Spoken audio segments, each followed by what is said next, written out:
Hello everyone and welcome to the channel How Do I Do It. If you don't know me, I'm Luis Horacio and today I'm going to show you how to make this piece of furniture for the entrance of a picture frame that we were no longer going to use.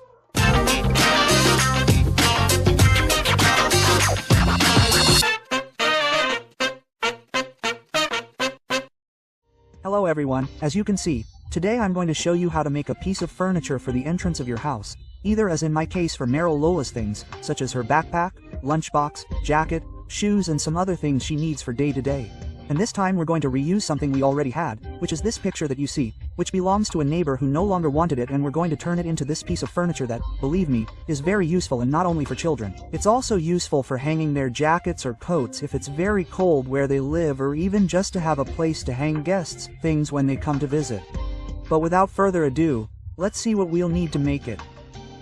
In my case, I'm going to make the shelves or divisions of the furniture out of a 3-inch thick PVC pipe, and I'm doing it this way because I have quite a bit of pipe and I didn't want to spend more on wood, but of course, I'll leave that up to you. Some couplers for the same size of the pipe that will be used to hold them to the frame. And I was going to do it with these brackets, but I couldn't get them, so in the meantime I'll just secure them with screws, and you'll see how in a moment. A tape measure, a pencil, marker or pen, different screws, that is, some longer ones to fix them to the wood or smaller ones to do it with the bracket, and also some longer ones to be able to embed the frame to the wall with their respective dowels. And of course, our drill or cordless screwdriver of preference.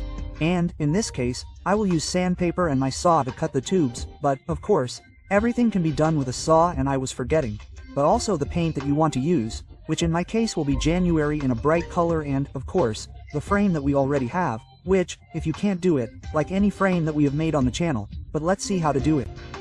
The first thing we will do is measure the distance between the sides of the frame, which in this case is 60.5 centimeters. And I will slide it all the way along just to check that everything is the same measurement. Now that I know what size we need it, I will mark the PVC tube to the measurement we have and cut it with the saw. But when we see the cut tube, we see that one side is straight and the other is not. But since I am going to put the couplings on, I have to subtract the piece where the tube fits, and here it is 2 centimeters on the short side, so I will have to cut 4 centimeters more. That is, it will be 56.5 centimeters. But here, just as a demonstration, I mark at 2 centimeters and cut each side, just as you see on the screen.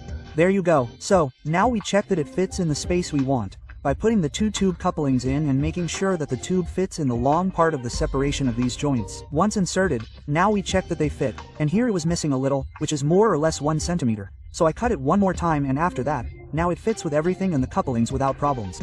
So now having the exact measurement, which is now 55.55 centimeters.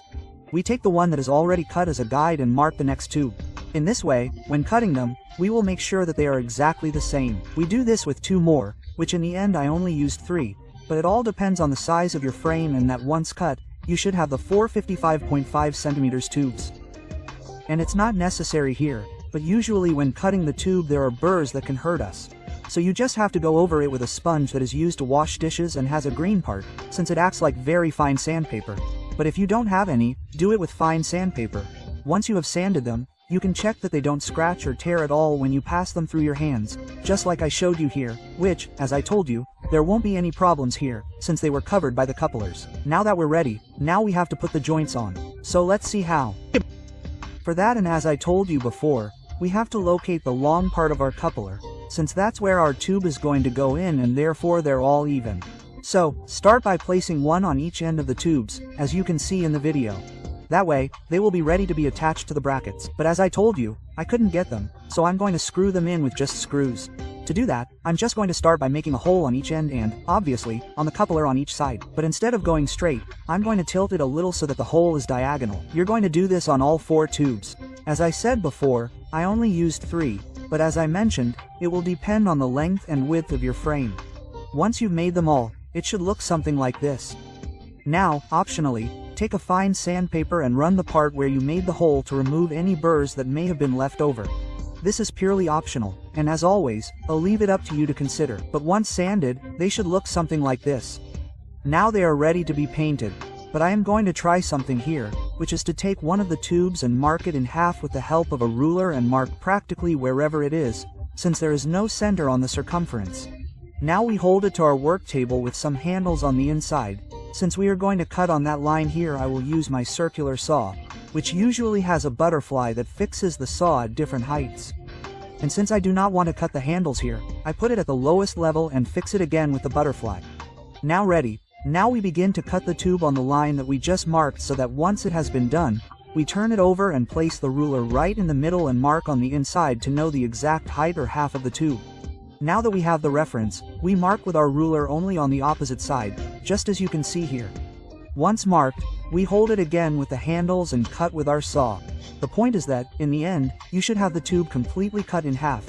The inside was a little dirty, so I just wipe it with a rag to make it as clean as possible, but above all, free of dust, because here, due to the cut itself, the burrs are more noticeable, so we go over it with fine sandpaper to make it smooth and soft to the touch, since with the sponge I wouldn't leave it so smooth, since where I'm going to put it, my daughter is going to touch it all the time, so I better make sure by doing it with sandpaper. Now that we have it as smooth as possible and we've already cleaned and wiped all the tubes, now we put some plastic or, in this case, a tarp and start painting them, which, as I told you, I'm going to paint them glossy black, since the frame I have is like dark chocolate, so it will look great. I didn't do it here and I did have black acrylic paint, so it would have been better to do it with that or just give it a coat with that and then go over it with the spray. The thing is that sometimes spray paint applied directly to PVC doesn't stick well and cracks over time or even in the sun.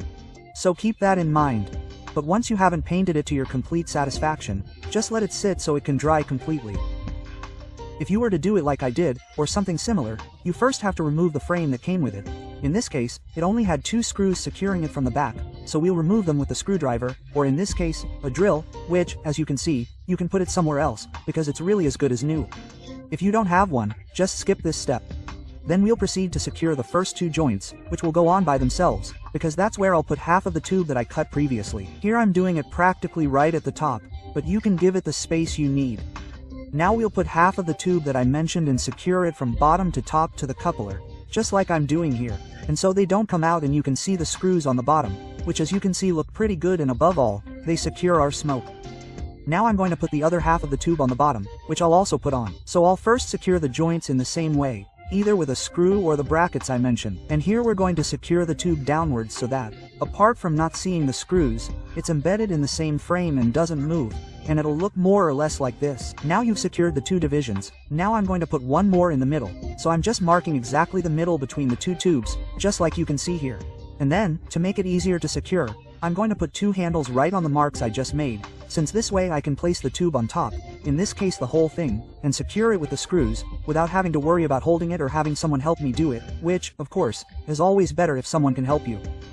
To mount it to the wall, I drill some holes in the upper part of the frame, right where I put the first division, and then, with the help of a level, in this case the one for the telephone, I align it perfectly. With a nail and a hammer, I mark where I will make the holes to mount the furniture.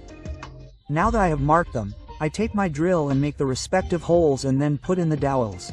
Here I didn't realize that I made the holes a little off center and it was very difficult to put them in. I had to take out almost all the screws to be able to remove them from the dowels, and now that I finally got it right and put them in, I was able to screw them into the wall. But here it is preferable that someone helps you, especially because this piece of furniture is a bit heavy. Now, just to finish, I make marks with some screws where I will put the eye bolts or hooks to be able to hang various things. And I do the same on the middle tube to be able to put things both above and below. But let's see how it looks finished and with the things in place.